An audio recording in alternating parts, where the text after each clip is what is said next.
Ngingi Diakete Zazi Lombe Kagema. Statut en audience publique.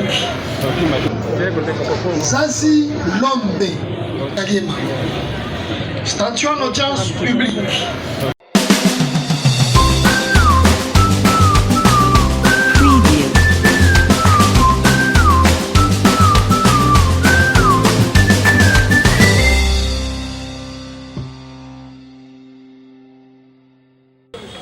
Takdir out. Portée. Armée. Immobile.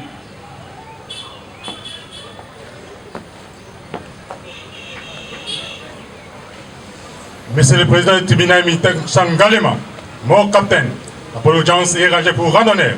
Présenté et prévenu poste audience de séjour. Commandant pour l'audience. Agent du Bangou. Bamana.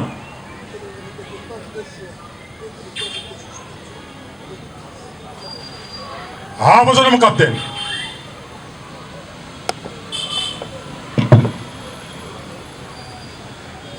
Armoire, pied, repos. Nous allons devoir procéder à la vérification de l'identité du prévenu. Prévenu. Yo, comment on est? Wow, merdi.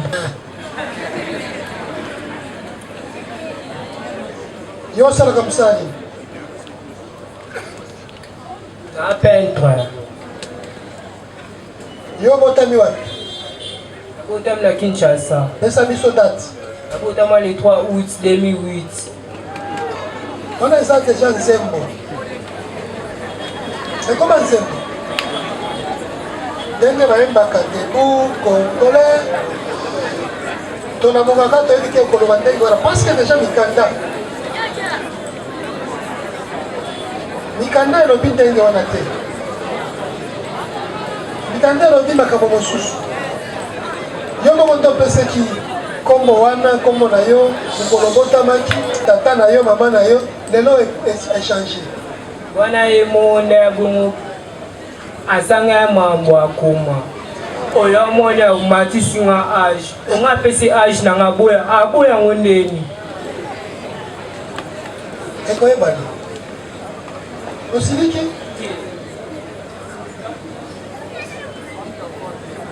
Nous avons la vitamine pesa. Santé. Papa na comment est? Jacques. Jacques na. Jacques Toko. Azana bombo ito akufa. Akufa. Et bongo maman na yo comment est? Bibi Kila. Azana bombo ito akufa. Azali. Village na bino. Na habité.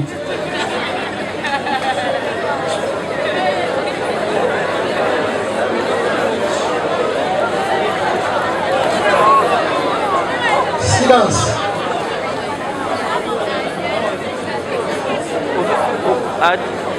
Atelier Yawan. La Congo centrale. Ça va. Obala. Ye. Obota. Ye. Otanga. Atangaka. Classe ni. Na 4e humanité. Nako tia peinture nako tanga. Classe yango ya lelo.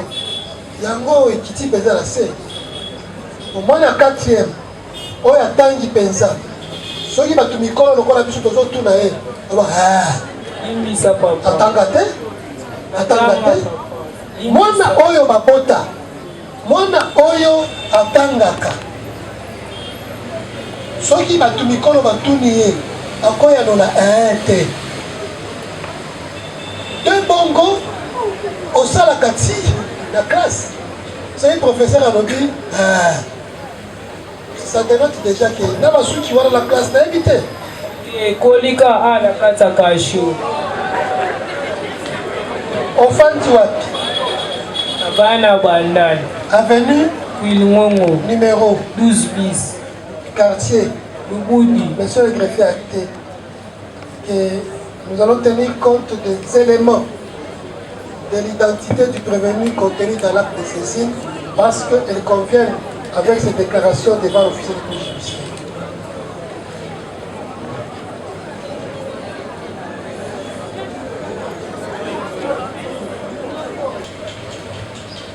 S'il est vrai que le tribunal s'est déclaré saisi, s'il est vrai également que le tribunal a identifié le prévenu, a constaté que les éléments de l'identification tels que contenus dans l'acte de saisine sont celles du prévenu, restait l'informer des motifs d'échange.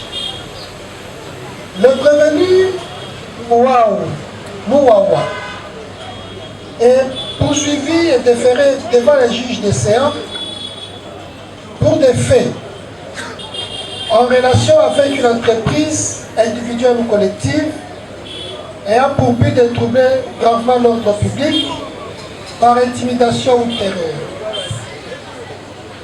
Les actes portant atteinte à la vie ou à l'intégrité physique de la personne ainsi que des détournements d'aéronefs de navires, de tout autre moyen de transport, de vol, d'extorsion, destruction, dégradation et autres détériorations, fabrication, détention, stockage, acquisition, cession de machines engins, meurtriers, explosifs ou d'autres armes biologiques, toxiques ou de guerre. En l'espèce, à Kinshasa, ville de ce nom, capitale de la République démocratique du Congo, précisément de 1, dans la commune d'Engaliema, au rond-point Masikita, vers le pont Verkis, la nuit du 18 janvier 2025 vers 23h. À l'aide de machettes, extorqué 2 téléphones, Techno Pop, Techno Spark 10, une trousse contenant 28 000 francs congolais, ainsi que le téléphone de marque Technopop appartenant à M. Moukanou, Dieu merci, Mme Makolo Sarif et Mme Mambo Concierge, des deux, dans la commune de Kitambo, sur l'avenue du Rail, et précisément au magasin, à magasin Kitambo. Et c'est la nuit du 19 au 20 janvier 2025, extorqué à l'aide d'une machette le sac de Madame Loulia Kiangebeni qui contenait son argent. Ces faits sont répréhensibles. Des articles 157, 158 du Code pénal militaire. Prévenu.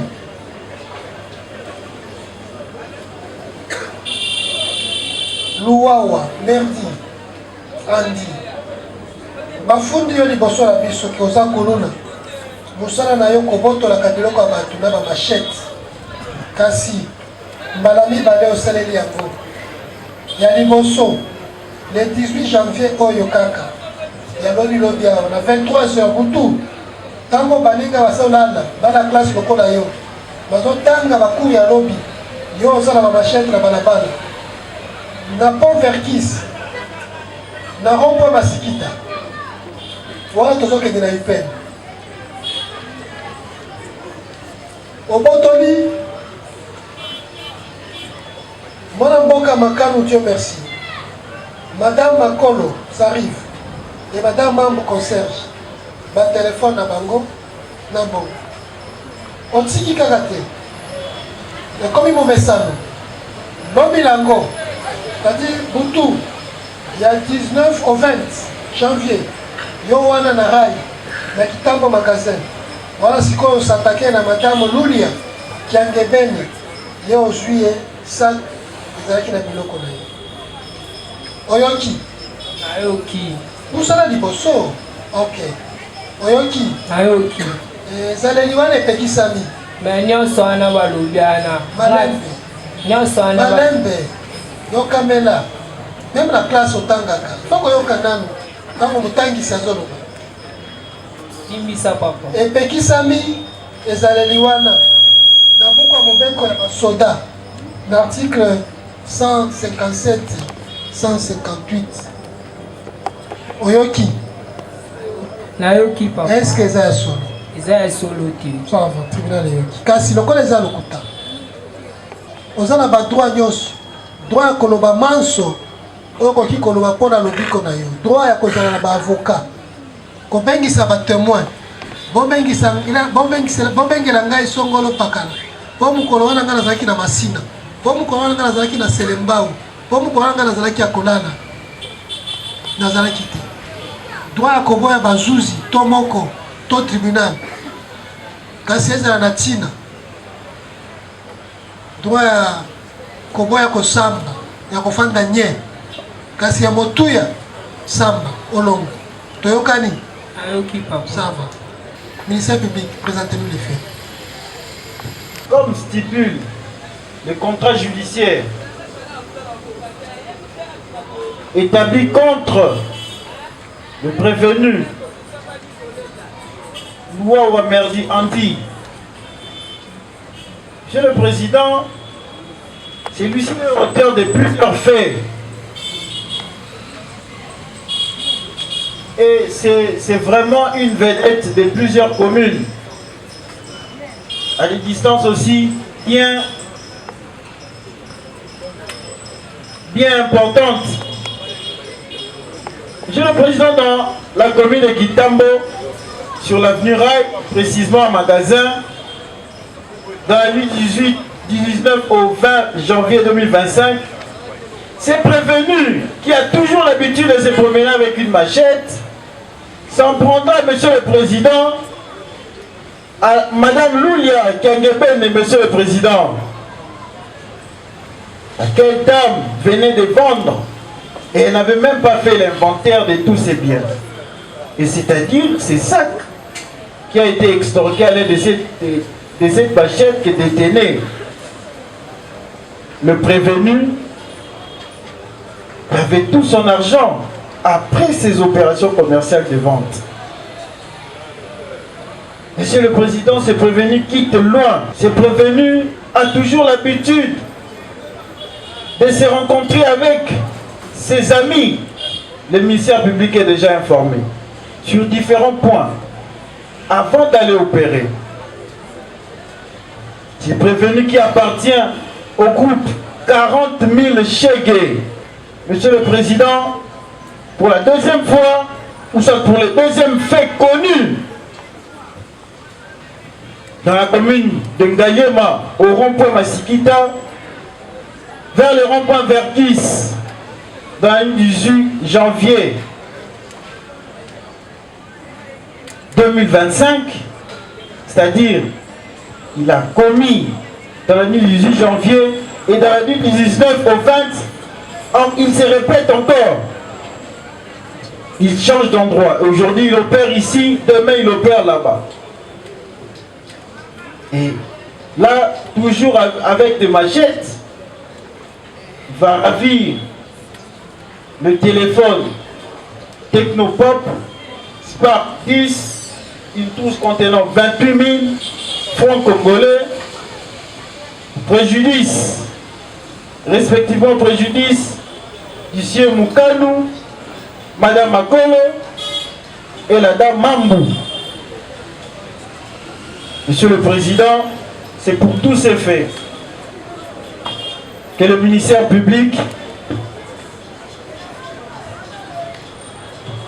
l'a traduit devant votre guise de tribunal pour être jugé conformément à la loi sur pied de l'économie de l'article 157 et 158 du Code pénal militaire. Nous avons dit, Monsieur le Président. Merci. Oyoki mokonzi ya mibeko moto akangaki yo po tolobaka yango moto atindi yo awa tosambisa yo alobi oza moko ya baoyo bazotungisa population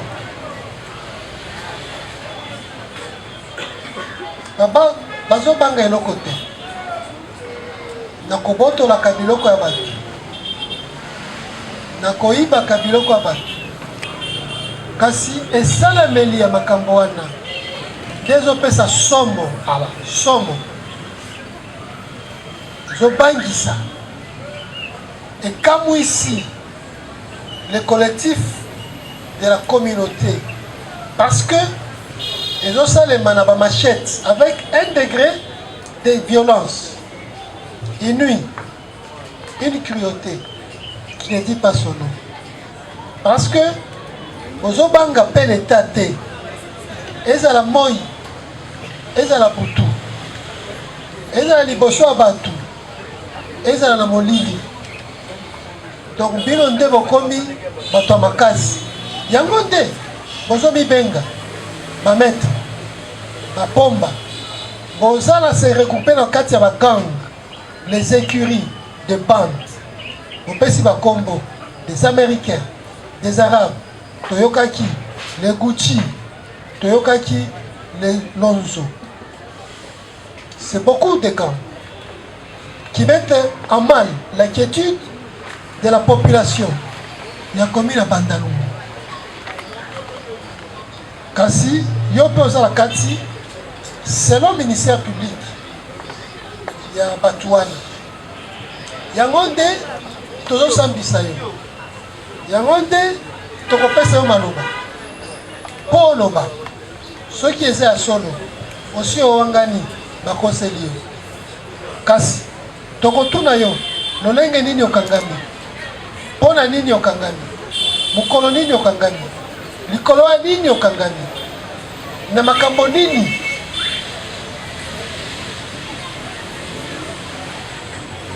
Mituna, tribunal, ekotuna. Ministère public, akozongela.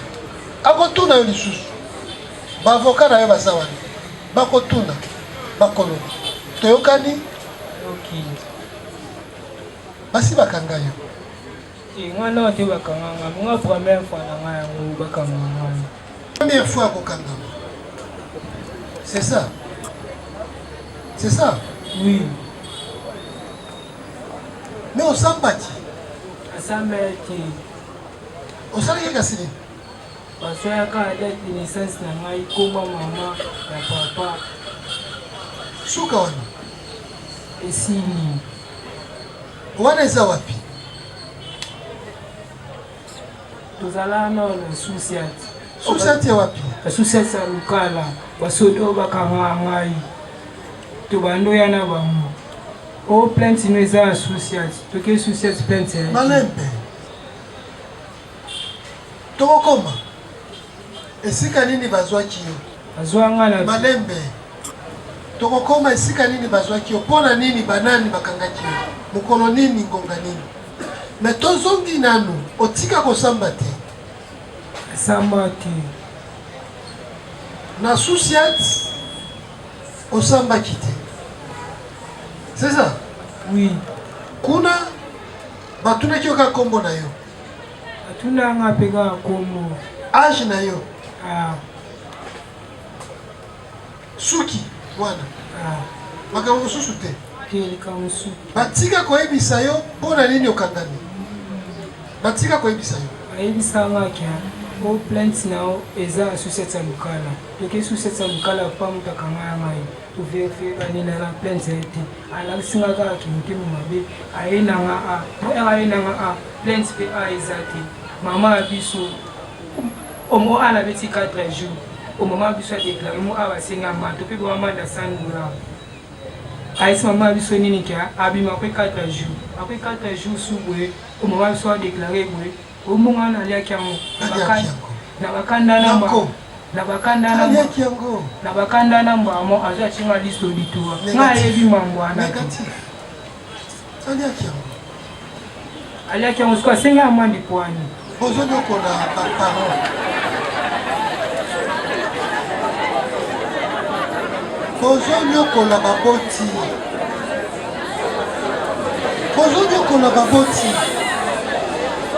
maboti bazonala te meme na nsima na biso baza kaka papa mwana abuba ndako ngasalama nde te. donc olingi olobake makambo oyo nyonso bakomi awa bakosi eza ya lokuta nyonso opg na biso nde bongo bakomaka te mbongo liboso sikoyo likambo nini tokondima nyonso akomi wana azali kaka na sentiment ya koma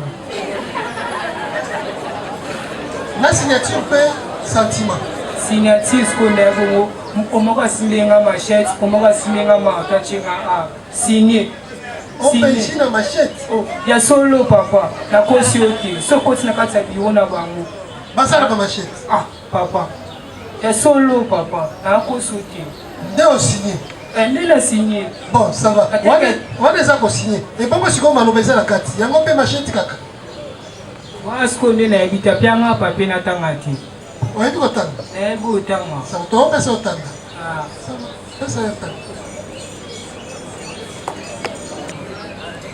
zwa micro loba na micro nayebi otanga te na otanga te opeso akomaki yango ayo otanga ni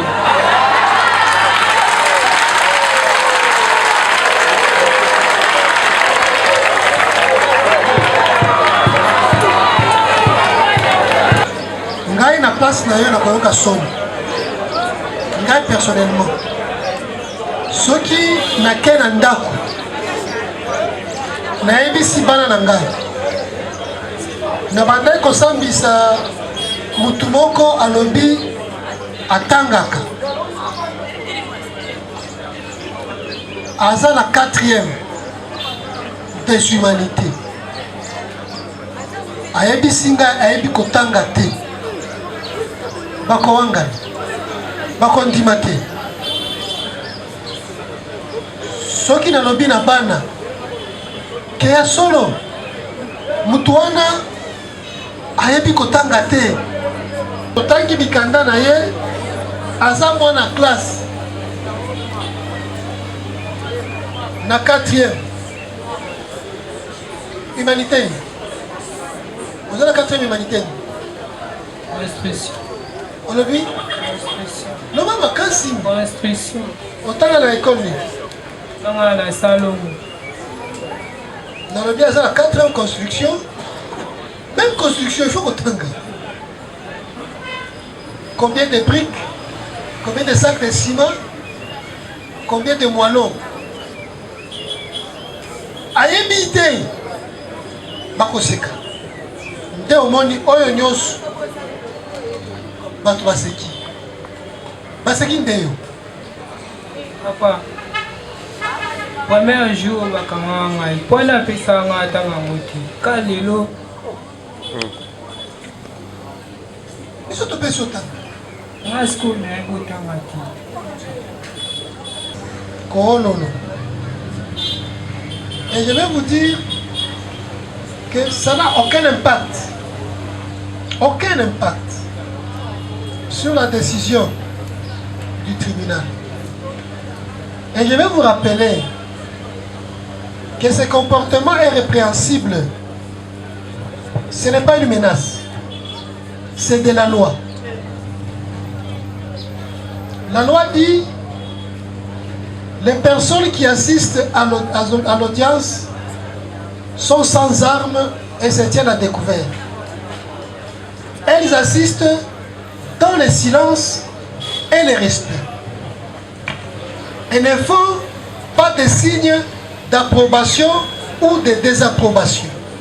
Sinon de se voir expulsé de la salle ou de se faire arrêter pendant une durée qui n'excède pas 48 heures. Et procès verbal de cette décision est dressé.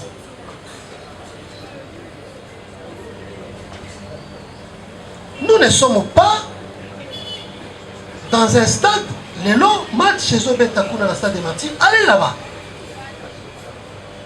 Nous n'assistons pas à un match de football où lorsque Biekoti wow, joueur à 5 contre ça wow.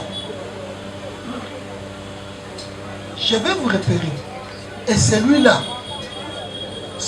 qui va se voir, se faire manifester, il va regretter pourquoi il est venu assister aux audiences. Nous n'avons pas besoin de désapprobation ou d'approbation. Si nous nous sommes déplacés ici, ce qui toyaki awa, c'est pour que bon mona oyo boyo kaka bakanga kabatu basambisa kabango bakondana kabango batika kabango. C'est toujours vous qui criez. C'est toujours vous qui criez. Batikié. Justice est athée. Jusqu'à qu'on ait justice est belle. Maladie n'est pas de maladie. Bon, ça s'appelle un go té. Ko ça s'ango koganga koolola kopeta maboko neti bi ekoti. C'est fini. Bon zongela ngote. Bon zongela ngote parce que la loi me donne ces pouvoirs là. Ceux qui n'ont pas dit que yo de perturber le déroulement normal de l'audience awa okokangama. Tu vas être arrêté. Ba força yo na machette na banzete des OPJ. To yo kiango ka lelo. To tika ko yo kangote. Papa, ya solo mamanga na yebisa. Yebisa biso to kosongela ngo. Tolobaki na yo ke osana twa koloba manso oyo koki koloba pona lobiko na yo. Bakangi wapi? Kanga la veina biso. Wapi? Touta matina la. Wapi? Na banda la veina biso. Aveina bino nini? Pilngongo. Na ndako na bino. Tie, touta matina la tonga comme les sti. O tozalaka toi, ngai leki na ngai na maleki na ngai. O touti matina 5h30. Matina ndeni? Église na tongo. Église ni? Église de réveil na tongo. Il y a 5 heures. Ah. On a la gikuna. Tie, o toki na matina 5h30, 6h30 to bimi. On mimi 6h30. Parce que heure to bimi bongo, maleki na ngai, na leki na ngai bazuba kiti. Nga tika na point, papeski spona bwana shimoi. On a tika na point, on a sobi shimoi. Na kita, na moni 4 soda ba amata. Nga bango likabuza te moya okimiza te. Ataka tukumna ba pembeli moko, ko basoda bia ba dream, tukumna pembeli moko, ko bazuba kayenga mama. O toke, ana plant school. Baba, na plant sani, toki na success ilo ba yaki. Oti kanga kuna na kompati ti baya na nga.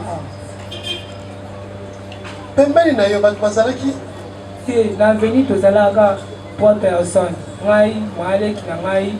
te mama leki azalaki asi akei yo tika nozomela cigarette. Te, on a même un cigarette te na sombi le na kita le. Bazokanga yo na mama leki azawani. Te, o te mama leki te ba kote na lupa. C'est ça. Parce que mutu anobongisa veni ezalaka mutu moko papa ale. Bakangi ete. Te eza mpe ya mokolo. Omoni police. Bokoseka yango mais esalaka mosala. Parce que na babiro na bango baza na bafichier ya criminalité ya délinquance urbaine. Bayebi moko na moko ya badongolo miso na bakombo na bango na bisika bafandaka mpe na bakartier basalaka mobulu.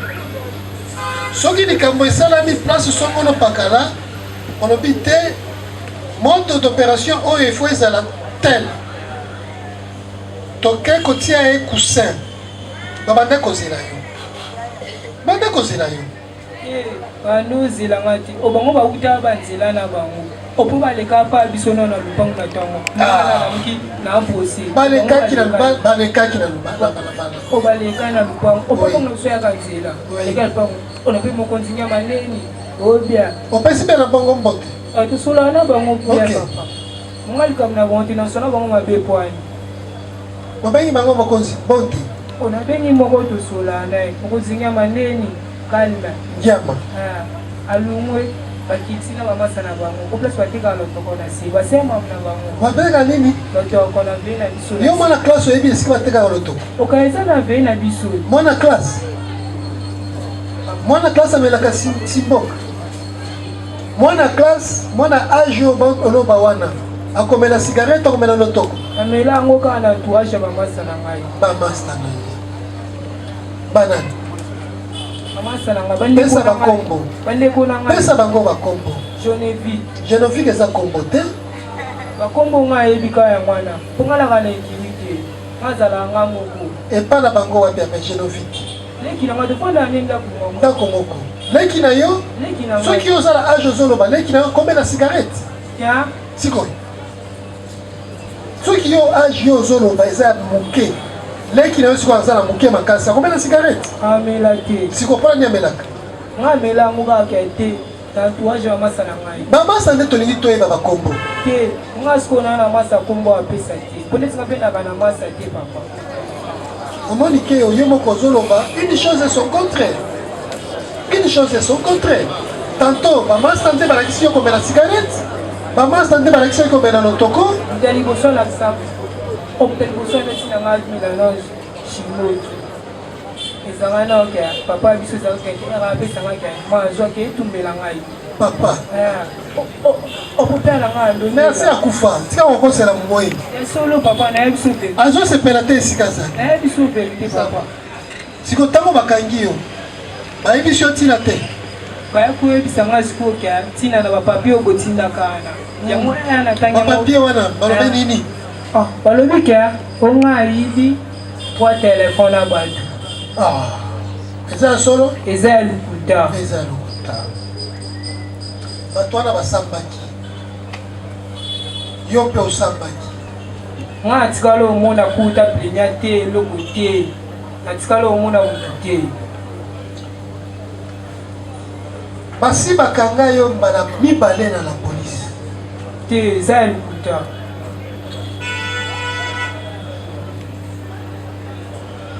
obotola bukeketa na kuza tuka batelefone yo mokolobi na botola bango batelefone nayebi ntina nini nakangami eza mpona batelefone je reconnais seulement ce téléphone de ces filles baza bana basi bukeketa na kuza kuta bato botola bango telefone nga botola mutu telefone te oyebi na marque ya telefone itel na Infinix itel na Infinix ko ndeni kuna bakomi batekino mpo neti nga ayebi na ngango te itel na Infinix ko bakoma batekino ezalaki mpe le 21 décembre 2024 vers 19h au Pont Lévis kuna mpe ozokisa buke na machette awa na kingo yo moko nde ozoloba ondimi yango te papa mongai mambo wana nyonso basalana natikala oyeba kutelo oyo te monga azokisa mutu te batuni yo makambo yango osalaka na baninga pesa biso bakombo olobi te nga moko te ngai na mambo wana nayebi yango te batuni yo ebongo lisheti obombi yango wapi olobi naza kaka na baton nzete nasalelaka nde nzete mpo na kobotolaka biloko ya bato te eza ya lokuta Temas oyebi ye nayebi mutu te Temas aza moninga na yo oyo otindaka akende kozokisa bato eske oyebi ke makambo wana ya kosala lolenge wana epekisami na buku ya mobeko nayebi nasalaki mabe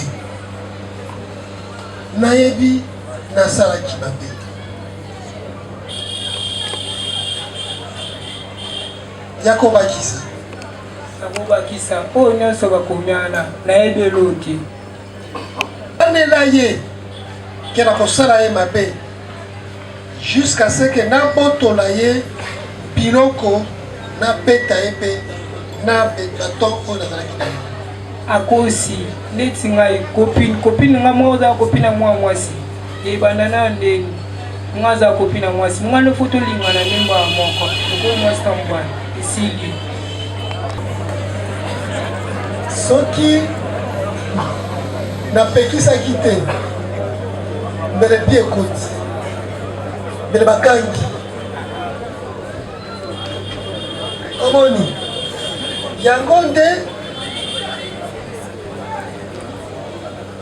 Madame Mbokoko sasi afundaki ye solo olobaki bapolisier balobi plainte ezali emonani awa ke effectivement le 23 janvier 2025 na 10h Madame Mbokoko sasi ayaki kofunda afundi mwana mboka Merdi Luwawa ndi mpona kobotola la techno, la téléphone, Spark Techno, na $20.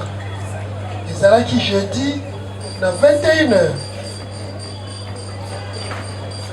Na pont Lévi sur avenue Kwilungongo.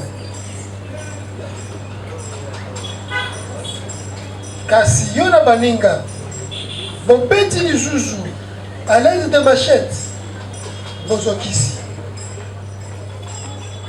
Le 23 janvier, lisusu na 11h, mutu mosusu mpe aye kofunda yo ye Madame Songoni Ndombasi Pati à se plaindre contre yo pour la extorsion.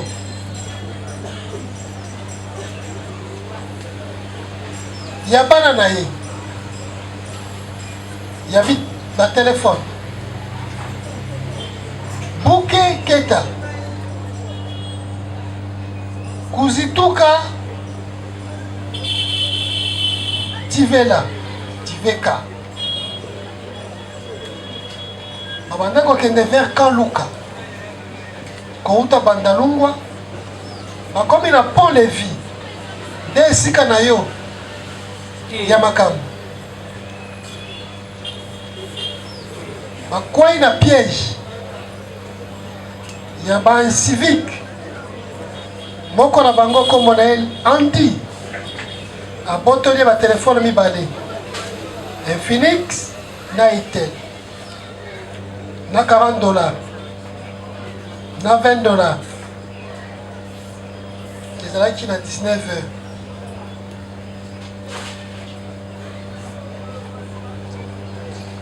Le 27 janvier na 11h46 plainte mosusu ya mwana mboka Mafuta Ngoi Omer.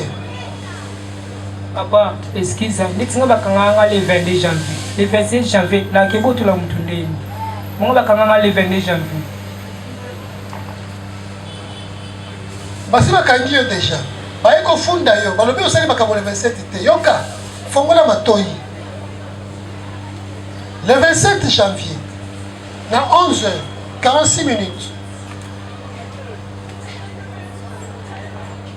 mwana mboka Mafuta Ngoi Omer aye kofunda Luwawa Merdi Andi mpona kobotola telefone. Le 24 décembre 2024 sur avenue Kwilungongo na pont. C'est dans ce cadre-là que saisi de tous ces faits-là, police etiaki makolo po bakende koluka yo mpe lokola bayebi yo na fichier criminel na bango, bayebi epa na bino, bayebi esika otambolaka, bakangi yo batindi yo liboso na biso otosambisa yo likola makambo yango. Mam nyonso balobiana nayebi eloti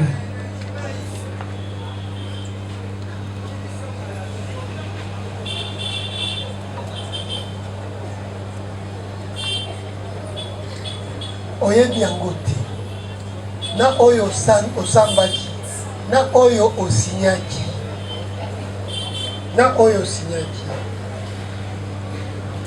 ntango totangi maloba ya bavictime na Pont Lévis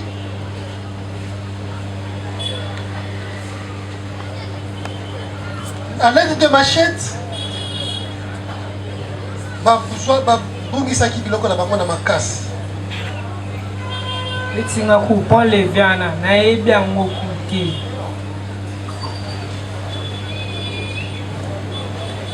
bavictime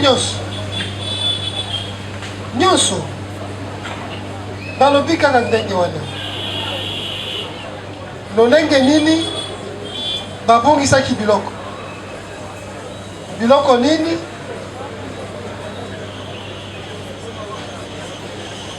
kutu moko alobi amonaki yo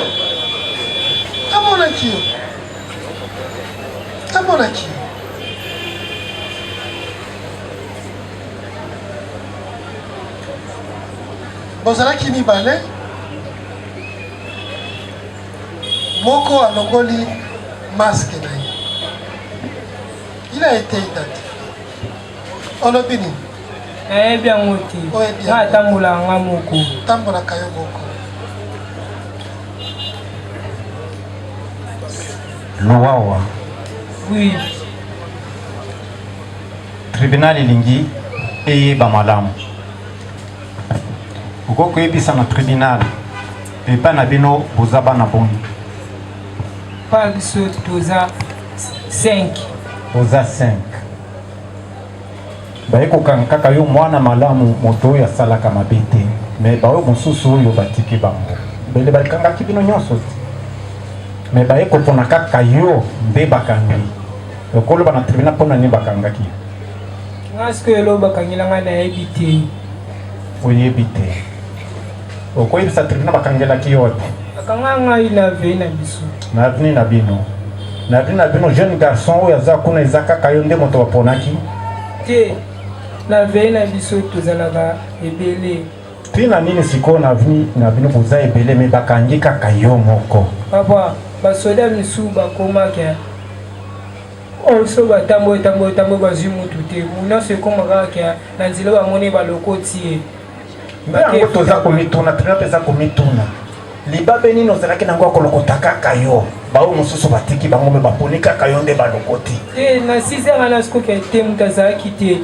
oti baamata monga mpe na wakita oso na ebe na moto ya mabe oti bango baamata monga na wakita ofana na kima bango te distance bakangelaki yo na epa na bino okoestime eza à peu près combien de mètres olekaka 2 parcelles baboti bazalaki te baboti bazalaka pourquoi baboya kobima balobaki no mwana na biso oyo asali mabe te bozokende na ye wapi me batikaka okende bayebisa bango nyonso basengaka mpa mandi kuna oyo tokangi kaka te na mesure d'enquête kaka te toluka bato bayibaki papa nga yebi mambo wana tosengaki oluka bato bayibaki keluka bango place okeluka bango tribunal elandaki yo malamu olobi ete oyekoli komela cigarette na masanga à travers baninga na yo nga mela masanga te baninga na nga eza baleko na nga ndako sikoyo bomelelaka yango wapi cigarette yango wana cigarette monga mela yango keke te na nsima ndako ya biso nake esukola nde esika bovandaka bozomela te ote so nake esukola mo ya biso keke te nakomela yango te mpo mama mona te namela yango mpe ya bombama ok tribunal yoki na Kilungongo pont eza wapi pont eza kuna Kasanga eza mosika ministère public Lowawa avec plusieurs versions dans la bouche et il va sans même aucun respect vis-à-vis de son père qui est déjà décédé. Il va dire que c'est lui qui l'a appris comment fumer. Mais après avoir dit que ce sont ses frères et un petit frère, le tribunal lui a posé la question de savoir Ses petits frères à quel âge? Il a bien cité les noms. Genovine, il a quel âge? Alakisayo, Ndengenini, Bamelaka, cigarette. Monsieur le Président, vous allez comprendre que c'est vraiment un réputé. C'est vraiment un réputé, Monsieur le Président. Il a plusieurs plaintes. Et ça date pas seulement d'aujourd'hui. Il a commencé à enregistrer ses forfaits. En tout cas, si on peut dire, comme lui, il aime bien employer ses parents, peut-être dès la conception, dès sa conception. Monsieur le Président, comme vous avez constaté, il y a plusieurs plaintes. Et c'est monsieur ici, Louawa Merdi. Il y a encore même dans cette salle, il y a encore même certaines victimes qui sont venues nous consulter bien après. Là, c'est bien après. Connaissant ces messieurs, partout où il opère, Monsieur le Président, et il est reconnu même dans le fichier criminel. Le tribunal vient de lui poser la question. Bozala qui est belé, Bozala qui est belé dans le quartier, ou soit dans l'avenue. Mais pourquoi on arrête de gens Bakani Badoumsoussouté Kakayo? Monsieur le Président, nous allons répondre à cette question. C'est parce qu'il est reconnu même dans le fichier criminel de la police. Et quel fichier nous est communiqué, Monsieur le Président? À l'aide des machettes, comme détaillé dans le contrat judiciaire, il ravit le bien d'autrui, le téléphone, et son moyen, c'est de tout nier et de très mal nier le fait, en voulant distraire le tribunal par plusieurs versions. Au samba même Nakombo ya papa naye a Koufa déjà. Est-ce qu'on peut croire au tir d'un tel individu, Monsieur le Président? Tu étais un animal, il allait être même un épervier. Est-ce qu'on peut croire aux propos tenus par un tel épervier, Monsieur le Président? Il a plusieurs versions. Il nous croit qu'il s'est menti. Mais il est devant un tribunal aguerri qui l'a déjà compris. Et Monsieur le Président, qu'est-ce qu'on peut encore retenir de lui? S'il a plusieurs victimes, et grâce même que d'autres ne nous ont pas consultés bien avant. Et encore que nous, ministères publics, nous pouvons toujours le poursuivre. Monsieur le Président, ça fait très mal de voir de tels messieurs dans la société pouvant être utiles demain, mais qui se corrompt lui-même avec ses amis, et aujourd'hui s'en prendre aux paisibles citoyens qui ne cessent de se plaindre. Monsieur le Président, nous avons dit. Avant d'accorder la parole à la défense, dans cette déclaration, il a reconnu et identifié son bourreau. Il dit ceci, et nous sommes à la cote 4 du dossier. De quoi êtes-vous lésé? C'était à la fin du mois d'août de l'an 2024. C'était un jeudi, vers 21h, sous le pont de Lévi Paye, sur l'avenue Kulungongo. lorsque j'ai croisé Andy avec son ami, tous deux armés de machettes. Ils m'ont arraché le sac à main qui contenait un téléphone Spark Techno avec une somme de $20.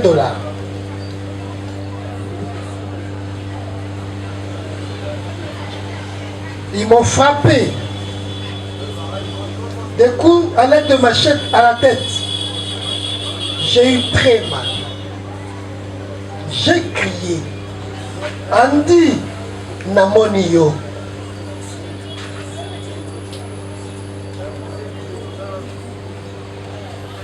Je suis allé chez eux. J'ai trouvé sa maman et son oncle qui m'ont rassuré que le matin, elle me rendra le bien.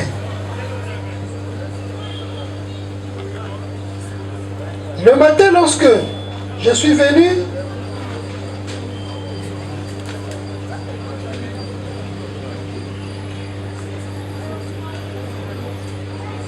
elle a commencé à me menacer. Gravement. Il y avait aussi Abara. Je veux qu'il me restitue mes biens extorqués. Il a posé sa signature au bas du procès verbal. On m'a dit que Moko Yama Oyo Botola Kibiloko Aibio. Il t'a reconnu, identifié. Il a même dit Andy Namoniyo. A quelqu'un qui paie pas maman. Aibisa qui maman. Maman l'habite Nanoko. Yaka Tongo. Tokozon Kisa Biloko. Na Tongo. Il croyait que à cause de Biloko Naye, a eu menace. Au CPLI. Au CPLI. Au CPLI. Nico est pour le cas.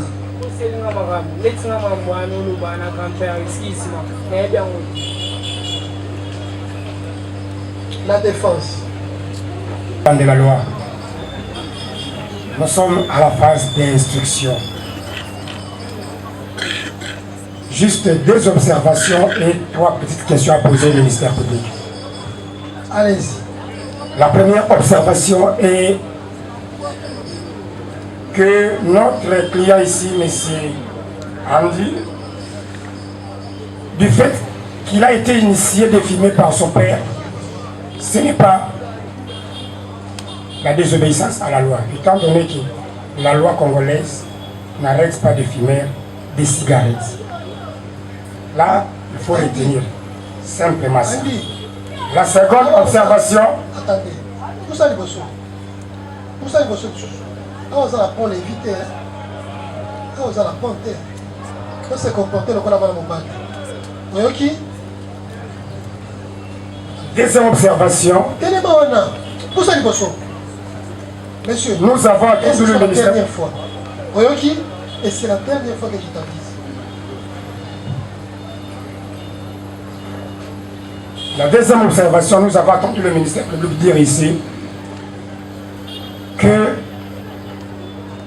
c'est sur l'avenue Quilou où se trouve le pont de Vipali. Voilà, nous procédons rapidement à notre question. Votre honneur, Monsieur le Président, distingué juge, Monsieur l'organe de la loi, nous sommes dans l'enceinte de la maison communale de Banda. Question. La question est celle de savoir si dans le PV de l'OPJ verbalisant de notre client au niveau de la police, ça se trouve là, un PV de confrontation. Parce qu'il y a même des plaignants qui ont venu le trouver déjà ici. Il a déjà été ici, il y a eu d'autres plaignants qui étaient venus porter plainte contre lui. Si l'OPJ verbalisant avait procédé à la confrontation entre notre client ainsi que les plaignants en question. Il n'y en a pas. Merci, votre honneur. Nous allons tirer des conséquences. La seconde question à ce sujet. Tout à fait. À ce sujet. À ce sujet, votre honneur. Est-ce que c'est une obligation légale? Non, non, non, non. Quand est-ce qu'on procède à une confrontation?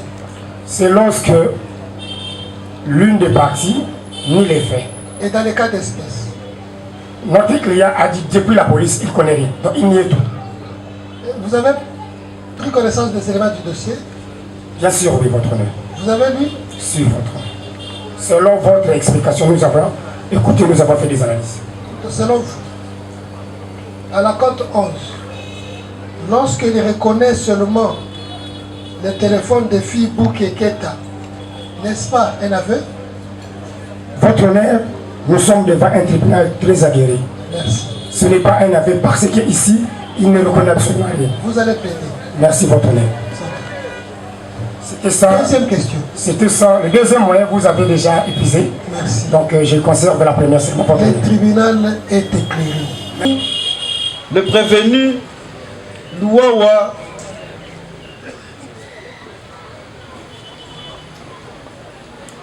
Merdi Andy. Monsieur le Président,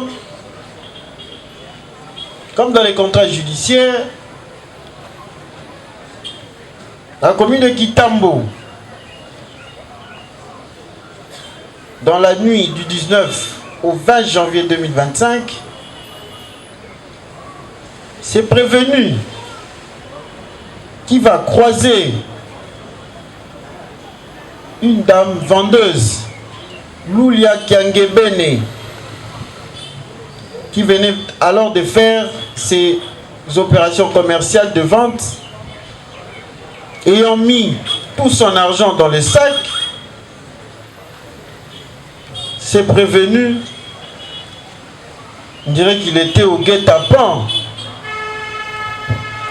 va suivre cette dame, va sortir une machette, va intimider cette dame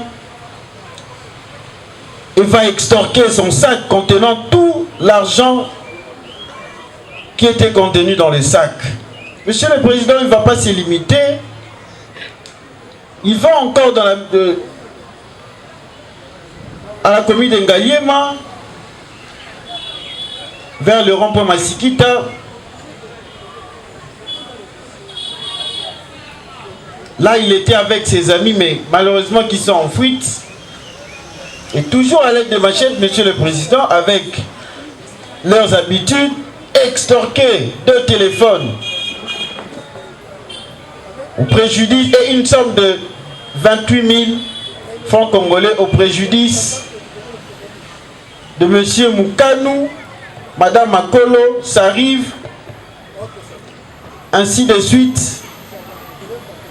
Et jusqu'à ce qu'il va fuir dans son quartier à Kwilu, sur l'avenue Kwilungongo. C'est après enquête qu'il sera récupéré et mis à la disposition de l'auditorat, ainsi que le ministère public l'a traduit pour être jugé conformément à la loi. Monsieur le Président, ces faits rentrent dans l'économie de l'article 157 du Code pénal militaire qui réprime le terrorisme. Monsieur le Président, donc, l'analyse en droit s'impose.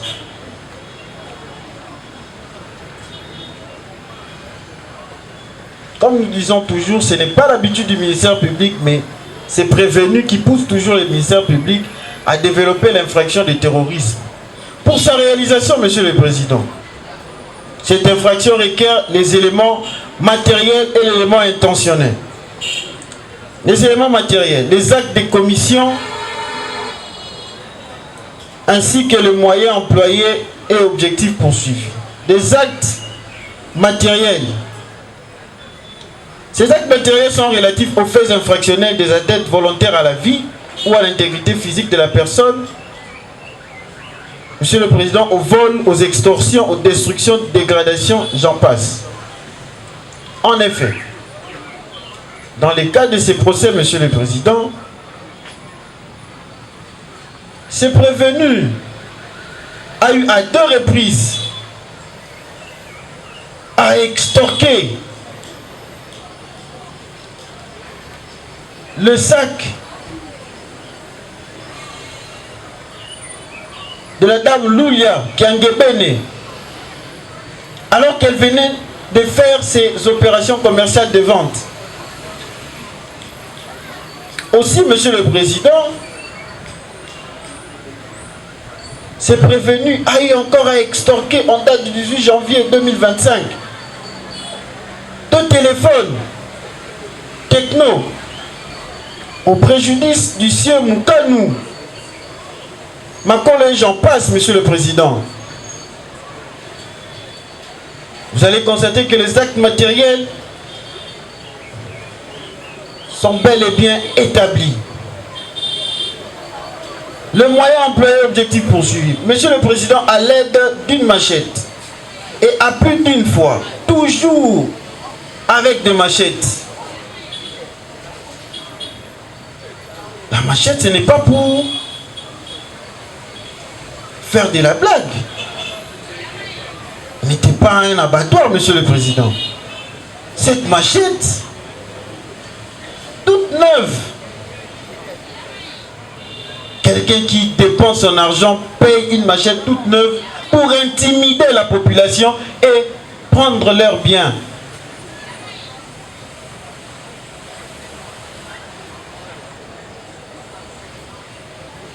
Quant à l'élément intentionnel, Monsieur le Président,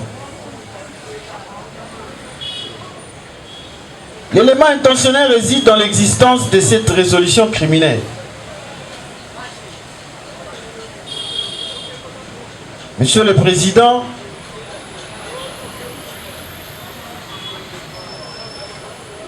le prévenu a fait le choix de commettre une infraction, de ravir, d'extorquer les biens d'autrui. Il s'est résolu de pouvoir extorquer les biens d'autrui. Il a mûri en achetant une machette, en se mettant dans un coin pour attendre de victimes. Il a nourri, il a préparé, il a mis en exécution son projet criminel. Et dans le cas d'espèce,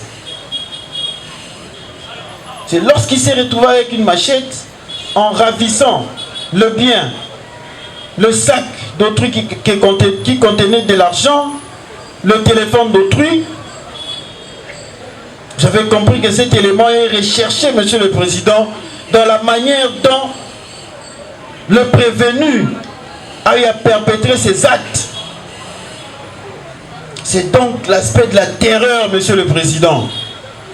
Par ces motifs, vu la Constitution en son article 156, vu le Code judiciaire militaire en ses articles 41, 51, 106, 107, 122, 250, 251, 326 et 327. Vu le Code pénal militaire en ses articles 157 et 158. Vu l'ordonnance d'organisation judiciaire numéro 23/012 du 6 juin 2023 portant nomination des magistrats militaires du ministère public. Il plaira donc à votre tribunal de dire établi en fait comme en droit l'infraction de terrorisme mis à charge du prévenu Louawa Merdi Andi, de déclarer donc coupable et de condamner par conséquent sans admission des circonstances atténuantes à 20 ans de servitude pénale. En outre, de les condamner au paiement de frais d'instance qui seront fixés par les greffiers de votre auguste tribunal. Par ailleurs, nous pouvons les condamner à toute autre peine exemplaire que votre auguste tribunal estimera être de bonne justice et d'équité. Monsieur le Président, avec toute votre composition, c'est comme ça que vous aurez rendu justice. Fait à Kinshasa, le 7 mars 2025, l'officier du ministère public, le sous-lieutenant magistrat Moulenga Tambala, substitut de l'auditeur militaire et officier du ministère public, près votre auguste tribunal, nous avons dit. Le tribunal vous remercie, donne droit à vos réquisitions, vous promet d'en délibérer. La défense, vous avez la parole. Maître Michael Zouka, avocat au barreau de Kinshasa Matete. Acté. Monsieur le Président, vous et moi, nous avons suivi le réquisitoire du ministère public. Malgré que le ministère public essaye d'approcher le fait pour donner un sens qui ne colle pas, Monsieur le Président. Le prévenu devant vous l'a dit clairement qu'il venait de l'église le matin, comme tout bon citoyen, tout bon chrétien qui venait de l'église. Et c'est par mégarde qu'il va se rencontrer avec la police congolaise. Sans motif valable, il sera arrêté. Et jusqu'à ce jour où il est en train de subir. Mais cela n'empêche, Monsieur le Président. Parlons maintenant des discussions en droit. En rapport avec ce que le ministère public est en train de dire. En ce qui concerne l'infraction du terrorisme retenue à sa charge, nul n'ignore, Monsieur le Président, que le seul moment où le ministère public est d'accord avec la défense, c'est dans les désaccords. Quand est-ce qu'on parle de cette infraction du terrorisme? C'est lorsqu'il y a des éléments. Un, l'élément matériel, c'est-à-dire la commission, le concours idéal qui concourt à la commission de cette infraction, c'est-à-dire à cette élaboration. Les actes posés par l'agent. L'organe de la loi dit qu'il était détenteur de la machette. Mais devant vous, on ne nous a pas brandi la machette. Pour avoir au moins une vérité, pour connaître si réellement la machette provenait ou la machette a été instrumentalisée par le prévenu qui est devant vous, Monsieur le Président. On n'a pas vu la victime venir se présenter jusqu'à ce jour. Alors on ne sait pas par quel mécanisme quelqu'un qui va être arrêté, le même jour il va commettre les actes à Kitambo, il va souscrire 28 000, il va souscrire le téléphone et le même jour il sera retrouvé en Galiema et finalement être arrêté à Bandal. On ne sait pas si c'est un Superman qui a opéré, son esprit était à gauche, son âme à droite, son corps au milieu, on ne sait pas. Et parlons de l'élément moral ou l'élément intentionnel, c'est-à-dire le comportement. Il ne suffit pas que la personne puisse commettre l'infraction, mais on doit aussi tenir compte du comportement. Nous savons tous, Monsieur le Président, que le prévenu devant vous, c'est quelqu'un qui n'a jamais posé les actes. Puisque même dans le fichier, il n'a jamais été identifié comme Koulouna ou comme terroriste. Il n'a jamais fait objet d'une arrestation.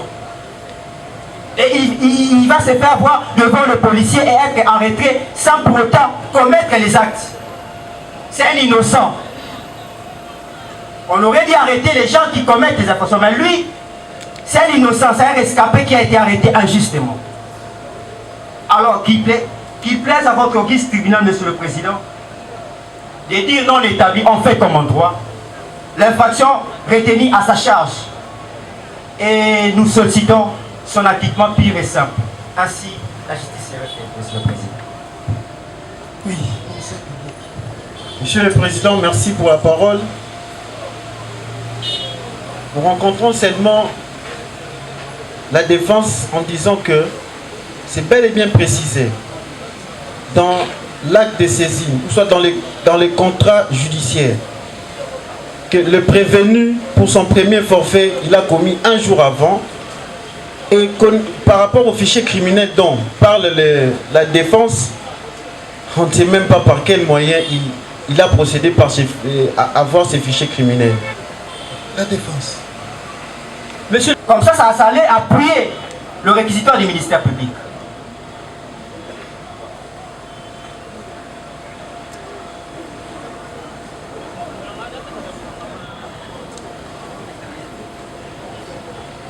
Parlez. Non, nous avons dit. Nous insistons sur cet élément. Nous voulons voir la machette dont il a opéré avec. Et par rapport au jour parlé, le prévenu a démontré qu'il a été arrêté le 22. Mais le ministère public a dit la nuit du 19 au 20. et en même temps la nuit du 20 au 21. C'est-à-dire, on ne sait pas réconcilier les différentes dates.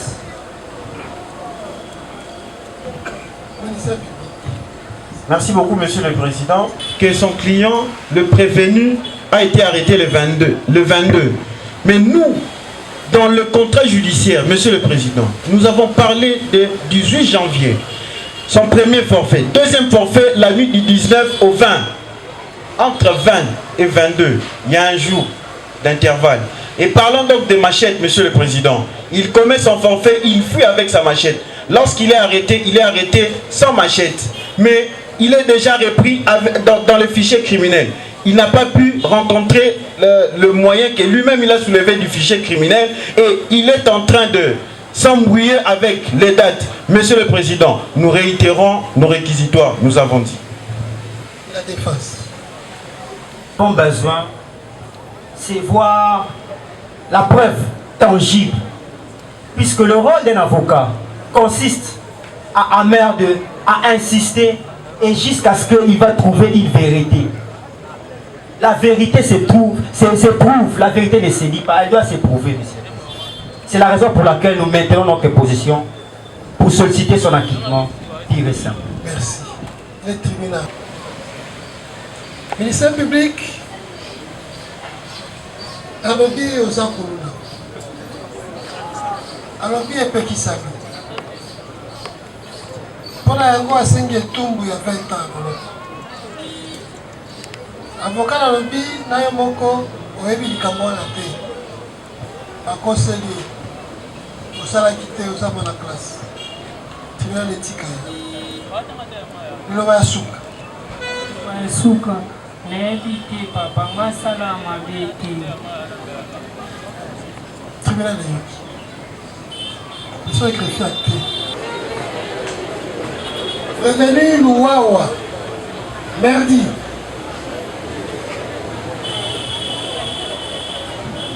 Dès la comparution du prévenu.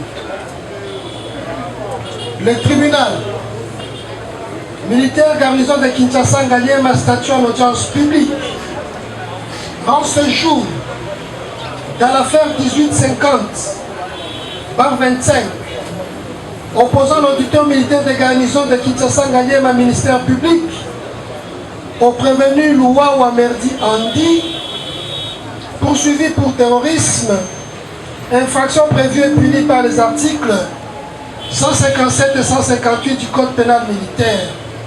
Les jugements suivants. Commandant police d'audience, faites présenter les arguments.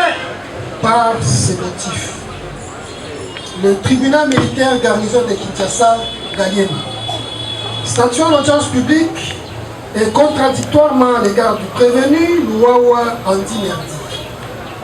Après délibération, vote au scrutin secret et à la majorité des voix des membres de sa composition.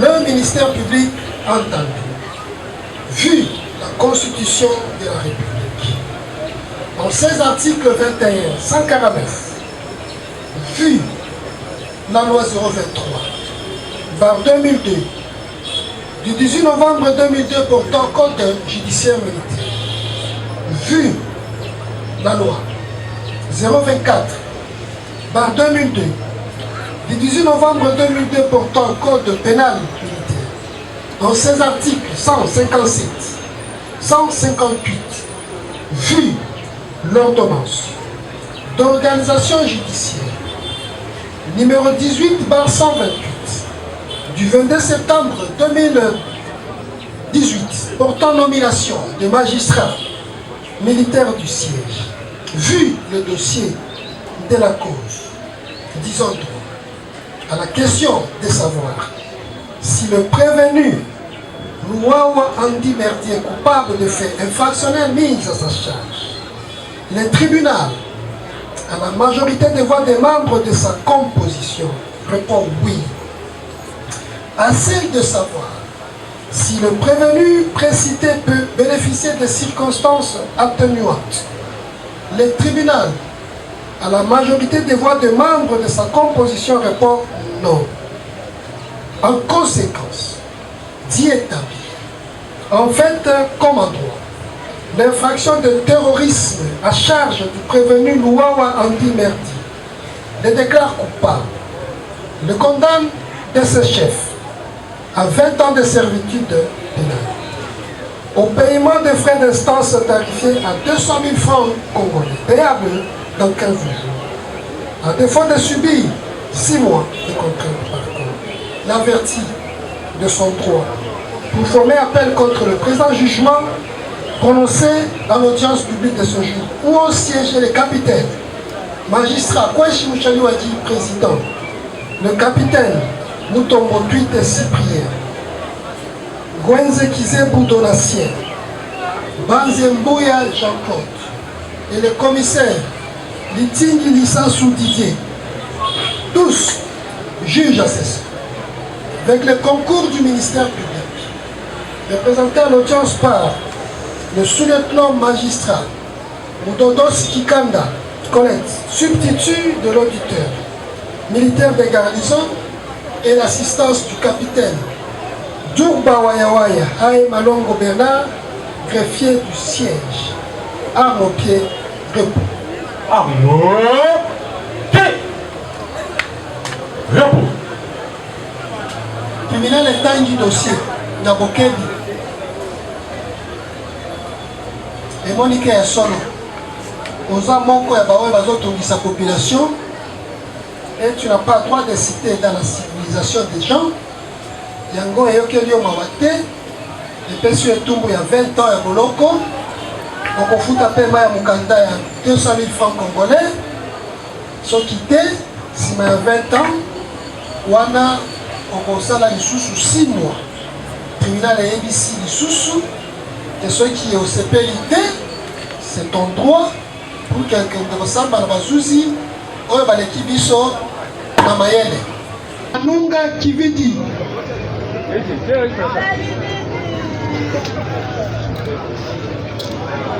Ngingi Diakete Zazi Lombe Kagema. Statut en audience publique.